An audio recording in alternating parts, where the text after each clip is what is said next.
Bruce Willis is one of the most famous actors in Hollywood. In the old days, when the sky was blue, having this actor in the cast of any movie was a sign that a movie should be watched. Even if it wasn't a very good movie, it was still possible to watch it and there were no harmful effects on people.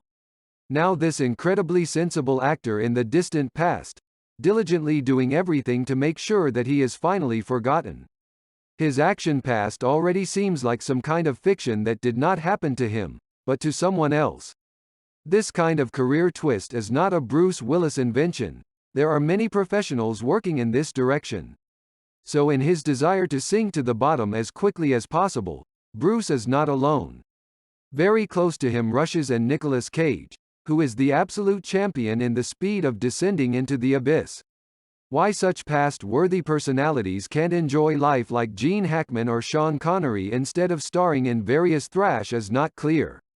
We can only assume that someone does not want to part with mansions and yachts that are expensive to maintain in retirement, and someone owes the whole world.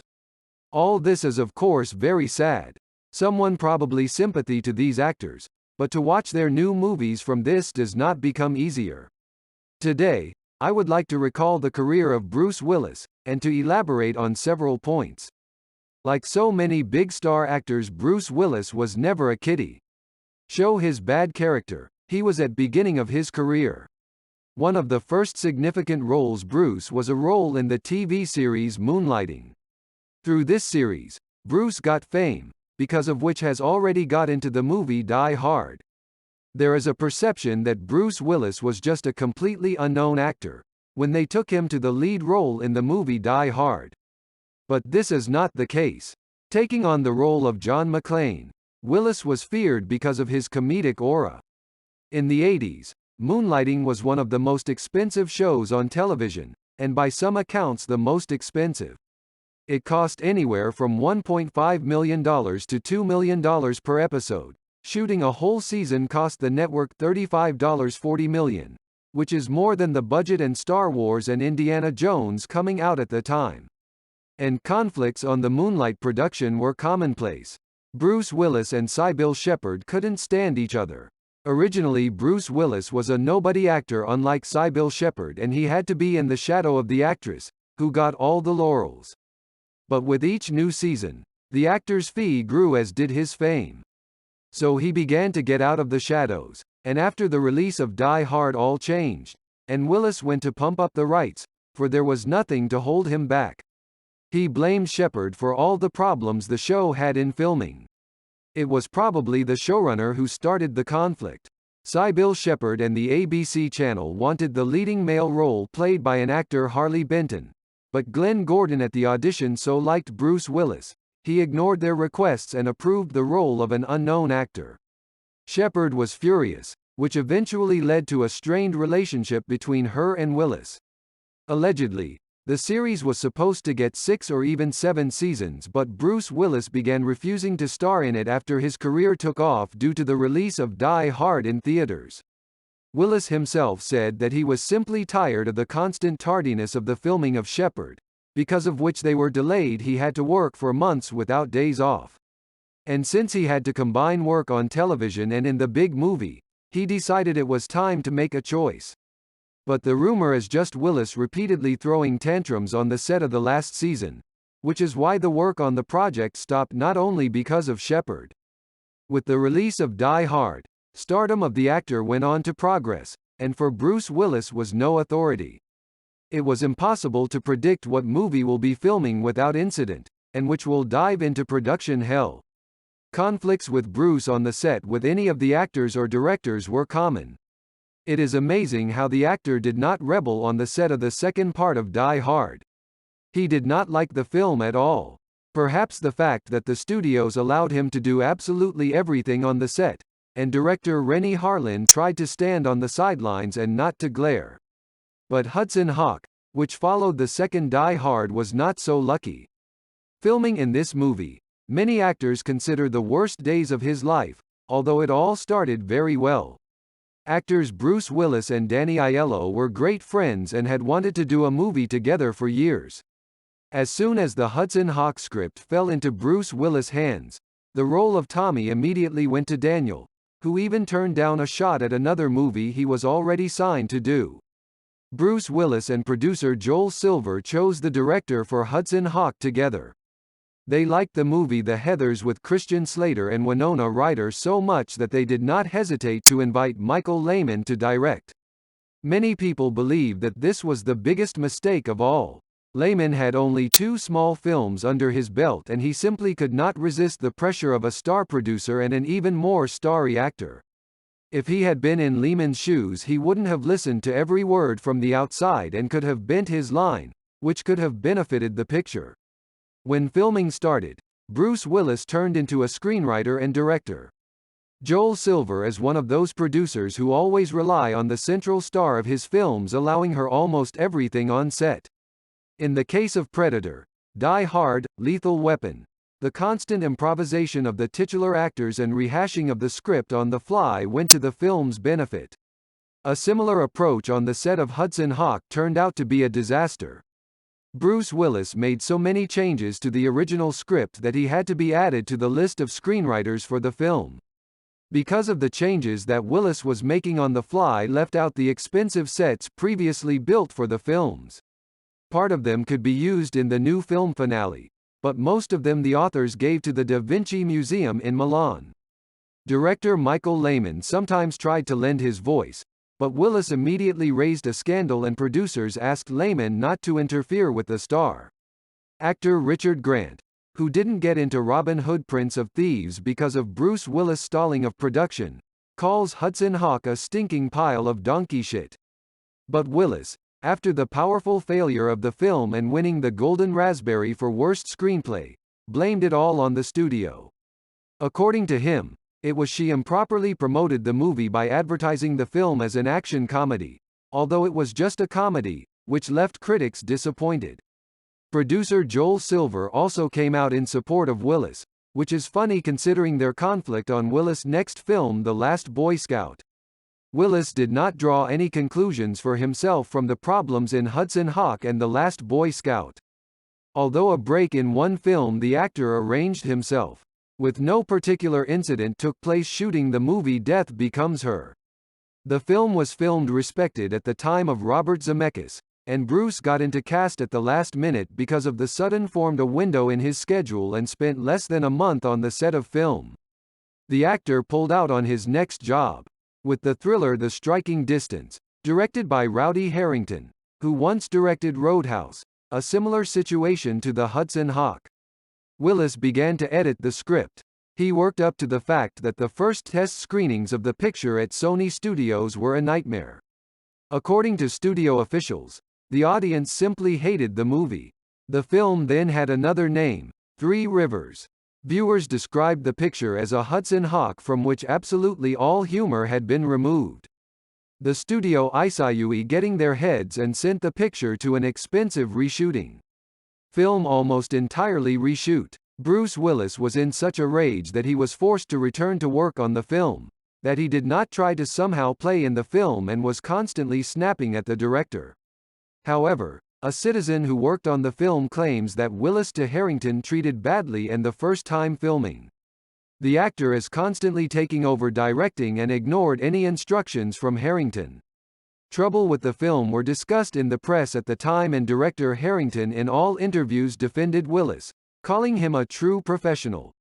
Willis blamed the director for all the troubles of the film. In the reshoots, the authors added intimate scenes to the picture, deleted most of the dialogue and introduced dynamic episodes on the water.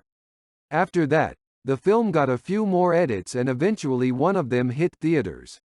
Like Hudson Hawk, the film failed miserably. Rowdy Herrington's career was pretty much over, and Bruce Willis has been a bit of a downer. For almost 3 years, coming out movies actor did without scandals related to his behavior. During those 3 years, Willis starred in 4 films and only one of them failed. Bad luck to the erotic thriller The Color of Night. During this period of his career, by the way, Willis turned down the lead role in the movie Speed. Unlike many other actors who turned down the script of the future hit with Keanu Reeves immediately, Bruce Willis did otherwise. He was interested in the film and even discussed his role with director Jan de Bont. No one knows how the fate of the project would have turned out and what would have been the speed with Bruce Willis in the lead role, but here comes Quentin Tarantino with his Pulp Fiction. Quentin's role in the film was turned down by Mickey Rourke and the director immediately turned to Willis. Bruce found the role in Pulp Fiction curious and he rushed to turn down the speed. Having rested for 3 years, Bruce took up his old work on the set of the movie Last Man Standing.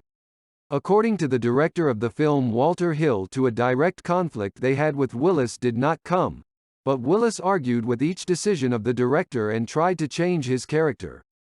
In those years, Walter Hill, who had 48 Hours, Brewster's Millions, Red Heat and franchise-producing projects like Alien and Crypt Tales had a lot of weight in Hollywood.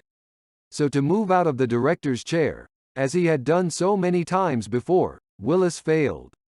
Surprisingly, The Fifth Element Bruce Willis forgiven. The actor was unhappy only with the rags he was forced to wear. Otherwise, there were no incidents on the set of the picture of Luc Besson. And then the problems began.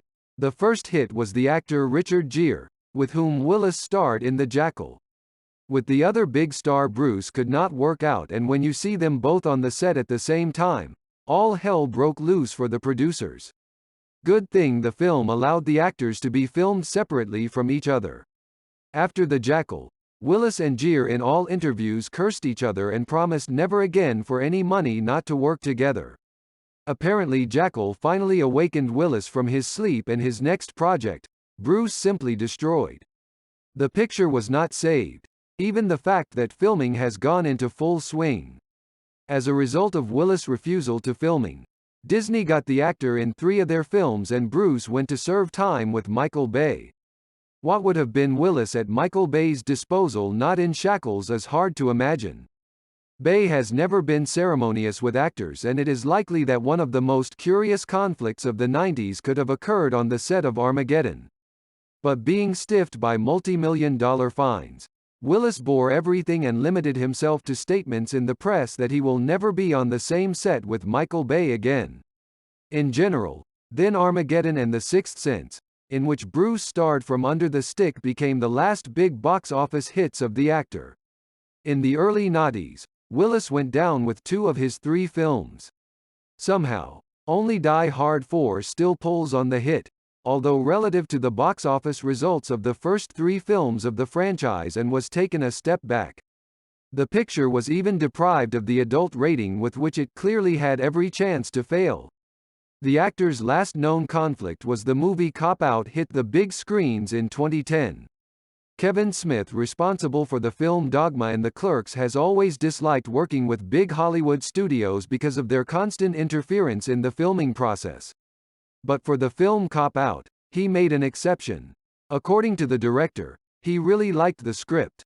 Even more, Smith liked the fact that the main role in the movie signed by Bruce Willis, who has always been a favorite actor of the director since the times when he was 17 years old when he saw the movie Die Hard. Smith had already met Willis on the set of Die Hard 4, in which he had a small role. There, Willis brusquely slaughtered a few of Smith's ideas about his character, but the director didn't give it much thought, for who but Die Hard would know what a Die Hard movie should be? But with Cop Out, the situation was a little different. It was already a Kevin Smith movie and he personally invited all the actors except for Bruce Willis. He was pulled into the project by Warner Studios. According to Smith, it was impossible to work with Bruce Willis from the very first day of shooting.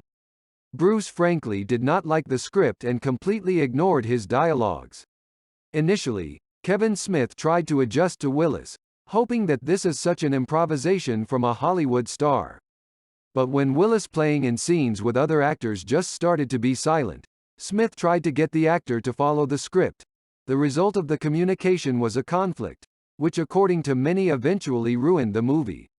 According to witnesses, Willis even wanted to beat up Smith, but he was pulled away in time. After that, Bruce went to criticize absolutely every decision of the director.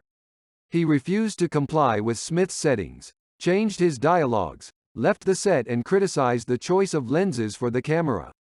When Willis found out that Kevin Smith did not know lenses and camera specifications, he went to openly mock the director.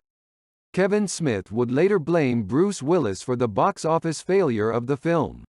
The director said that he had to cut from the final version of the movie almost 80% of the material, some of which was spoiled by Willis, and some simply no longer made sense because Bruce Willis changed his dialogues and refuses to star in the right scenes. Bruce Willis has a completely different view of what was happening on the set and in the fiasco at the box office. He said all to blame Kevin Smith, who was mediocre director. The director calls the shooting of the cop-out heartbreaking and Bruce Willis the nastiest, most aggressive and unpleasant man he has ever met in his life. And then Bruce Willis has finally turned into the Bruce Willis we all know now. After failing with the movie Red Part 2 and failed with the fifth part of Die Hard, Willis finally went to the movies, going straight to video. The quality of these films is one of the lowest possible. The actor appears in several such films in a year. He plays in them, often not in the main role. However, according to rumors, he was paid for these minutes as for big roles in movies like Red. And since it is impossible to star in movies like Red 5 times a year, because you have to be on the filming set for several months, the money on movies like Vice or Precious Cargo actor earns substantially more. Perhaps in The Glass actor agreed to film only because filming was just over a month, and Willis spent only 2 weeks on it. After Glass, Bruce returned to his element, and starred in 5 films whose scores rarely exceed the mark of 4 out of 10. Recently it became known about a serious illness of the actor, which can be explained by shooting in low-quality films, and because of which eventually Bruce Willis ended his career. In any case, it is unfortunate that such an actor's career ended so sadly. Thank you for your attention. Subscribe to the channel and stay tuned.